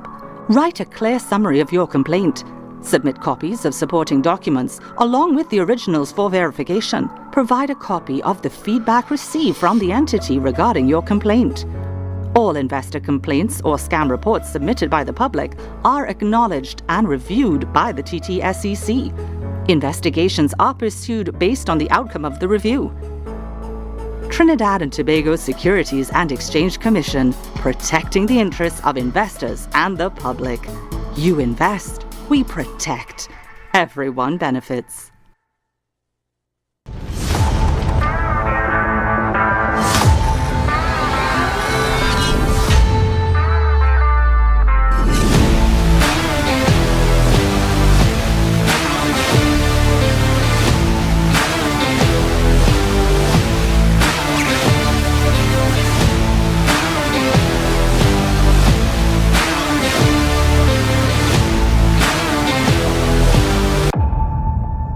Coconut's Cafe, the buffet restaurant that specializes in all your tasty local dishes. For breakfast and for lunch. Breakfast includes coconut bake and sada roti, served with chokers, bull joil, and sausages in tomato sauce. Not forgetting beef and cheese pies, shepherd's pie, macaroni pie, and rice in various styles. Meat served in a variety of flavors, garden salads, and pasta salads. All this accompanied by fruit juices, coconut water, your choice of a great combination to appease your taste buds. So call us today to order, as we are here to accommodate your busy schedules or if you are having a cooking day off.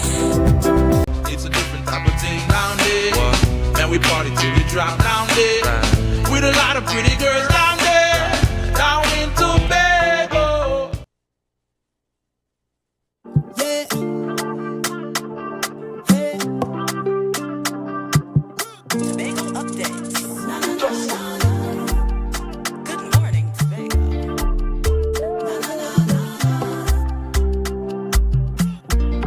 Let's go.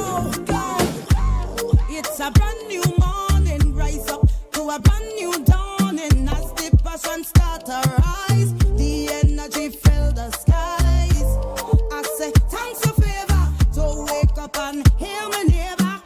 60,000 people strong, and the vibes is never wrong. We are beauty, we are power, we are people in the sun. We are beaches, we are rivers, we are melanated ones. We special and there is no denying. Tobago is number one. I am you and you are me. Together we stronger. Good morning, Tobago. Good morning, Tobago. Good morning, Tobago.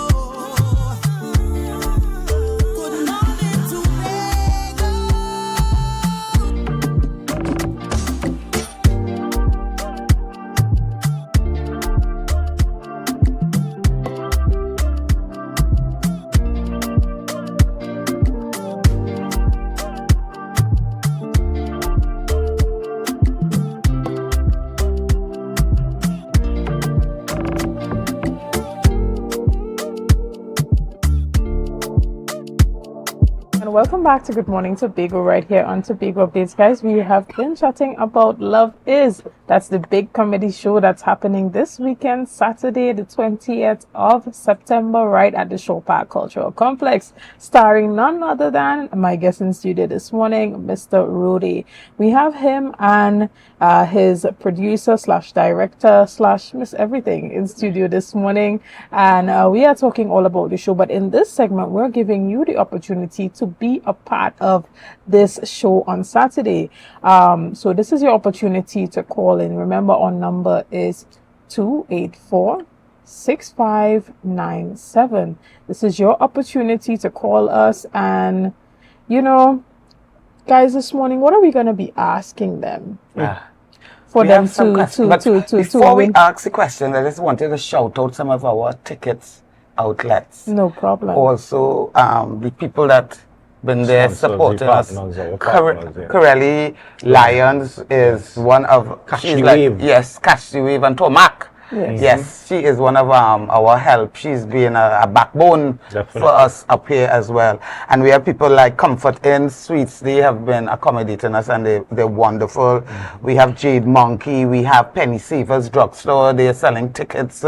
We have Barcode. Shore Park. Our box office is open today from 12 o'clock.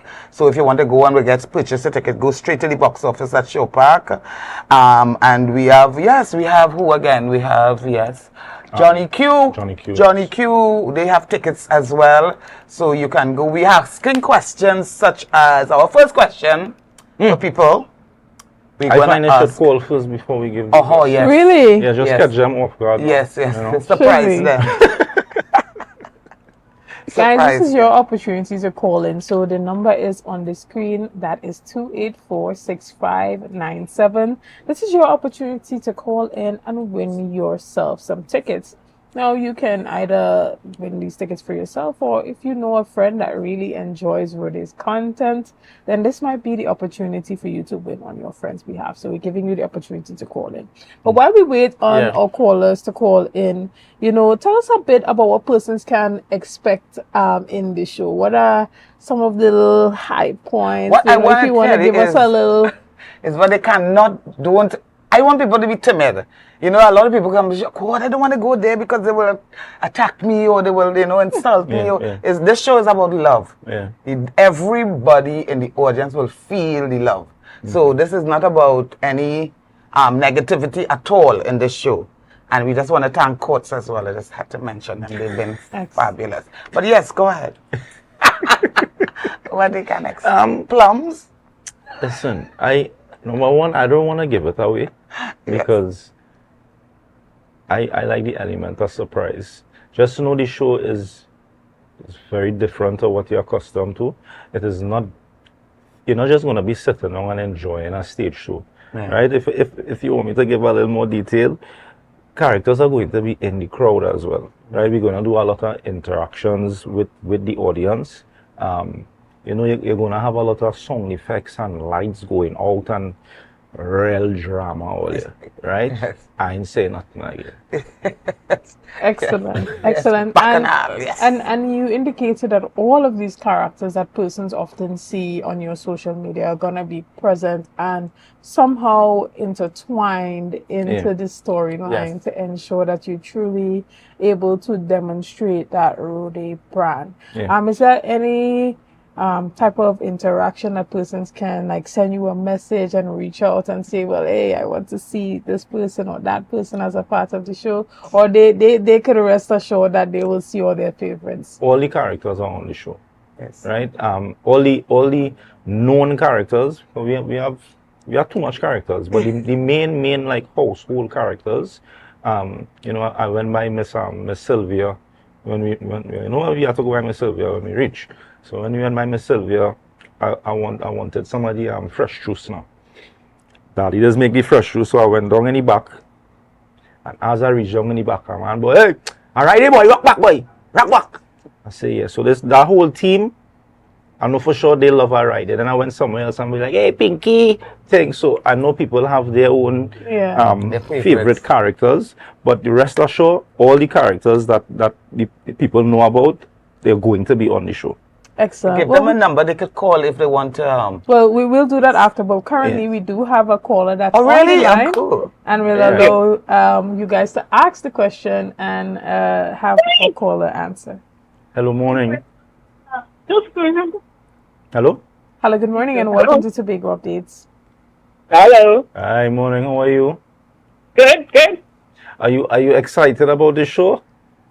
Very much so. Very much so. You familiar with the Rode brand? Very much so. All right. I like that. Can you tell me two of your favorite characters? Very simple. Pinky. Pinky. That is one. Oh my God, next one. Pinky and Roddy. Roddy is not a character. Although he's got some character work. That one, no, we taking that one. Yes, are you ready to give it, sir? They playing hardball. You're coming from Trinidad? Just go to Tobago just to hear that show, boy. Oh, serious? So you are such a Rode fan and you don't know an ex-character, something off about that one. I just listen and laugh. I just can't catch myself. I the name of the people. Right. You understand? I appreciate all the love and support, man. Oh, Miss Janice is one too? Miss Janice! Yes, girl! Yes, girl, you get it, girl! You get through. I will see you at 4 o'clock on the 20th. Thank you very much. Organize my sister and tickets for she plays. Yes. No problem. No problem. I love it. I love Excellent. Thank you so much for calling. All right, guys. great. We'll leave your tickets here. Yes. We'll leave And the they can tickets come here, into and they can Tobago come here and Updates collect and one ticket. You leave one ticket here, and I hope you bring a guest with you, and you can collect it here. Excellent. So you were saying about the numbers that persons can call and reach out to. Yeah, the number is 683-0356. Yes. 683-0356. Yes. So if you want tickets, if you want any, ask a question about the show, call this number, and you'll be able to get through. Yeah. So, and you can also check out his social media pages as well. You know, you can see all the flyers there. You can see the number on the flyer, and you can give them a quick call, let them know that you are here, you're in Tobago, you want to be a part of that show. You know, persons are really looking forward to this. It's exciting, and we're happy that Tobago is being engaged and being a part of this road show with Rudy. Yes. Right? And so even as you move forward in all your future endeavors, we are wishing you nothing but the best, all the success. We hope that your brand continues to grow and go from strength to strength. We're wishing you all the biggest international collaborations. We're hoping to see you on Broadway and, you know, at the height of your career. Why is it important for you to really come and make sure that you have this show in Tobago? Because Tobago is responsible for giving me an opportunity to perform when I first started to do social media. So in the earlys, when I still had a hairline, a promoter would have called me from Tobago, and I never did.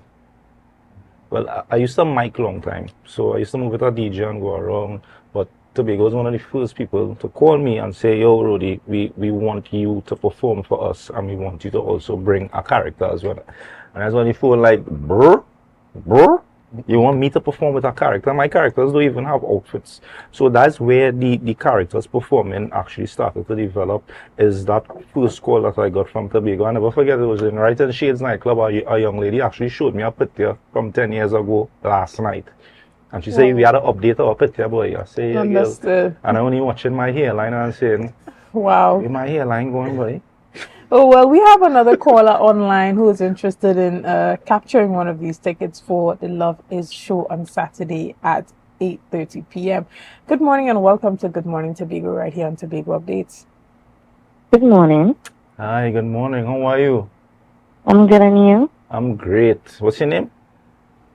My name is Miss Darwin. Oh, I want Penny to ask the question. Okay, we have a cast of 4 in the show. 5.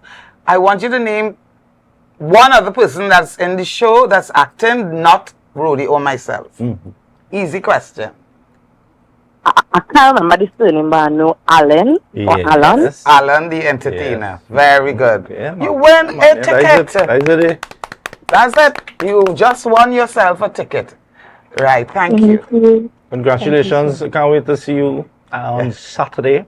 Yes. So And you we collect hope your that ticket you right really here. enjoy that show. So is that all the tickets that we have this We have morning? one to give more. away? Yeah, we have one more more. ticket. So callers, this is your opportunity to call in. If you don't call, then I will take your ticket. All right? So call in and answer one of the easy questions. Now, if you are a true fan, you already know where this started and where it's going, you know, as a part of the larger vision. You know, you indicated that it's so important for you to come back to Tobago.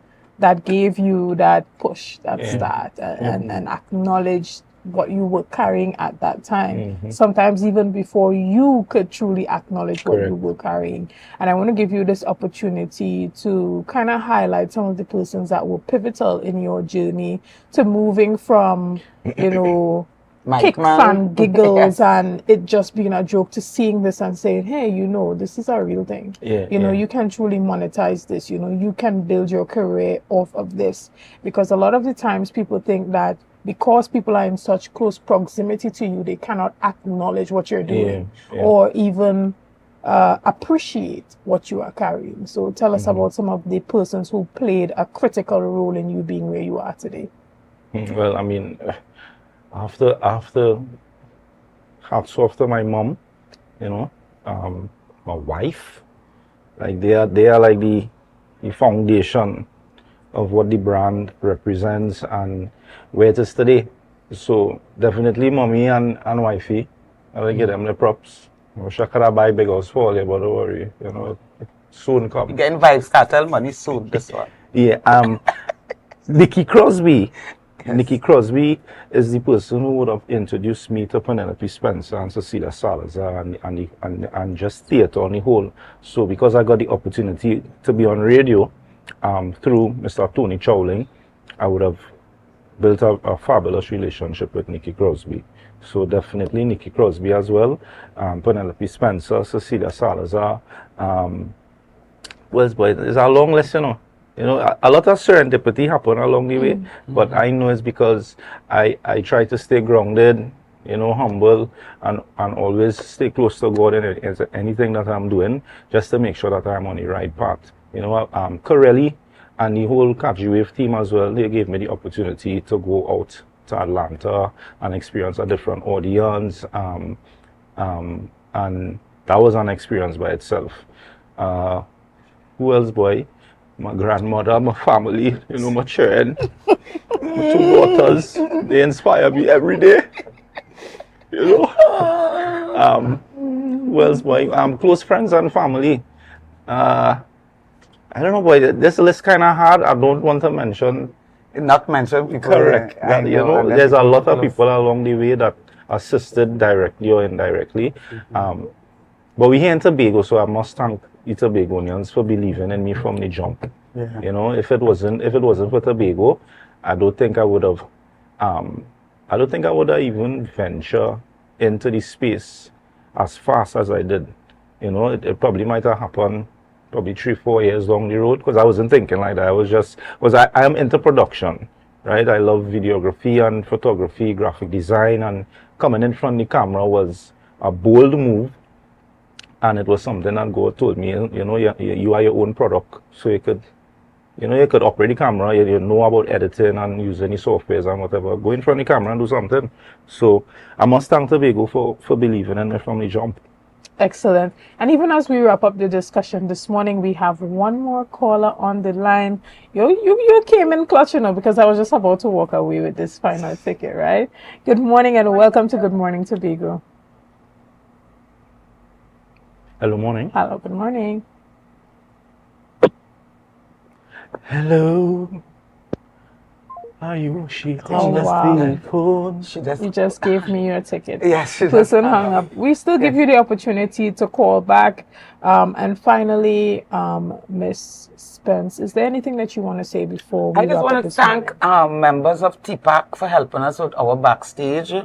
Levy Rodriguez and they came out yesterday. We did a video yesterday. Their enthusiasm, their energy is out of this world, and I can't thank them enough and they will be there. So Tobago is backstage, the front stage, they are a whole part of the show. So I just had to thank them for being there as well. Hello caller, good morning and welcome to Good Morning Tobago. No.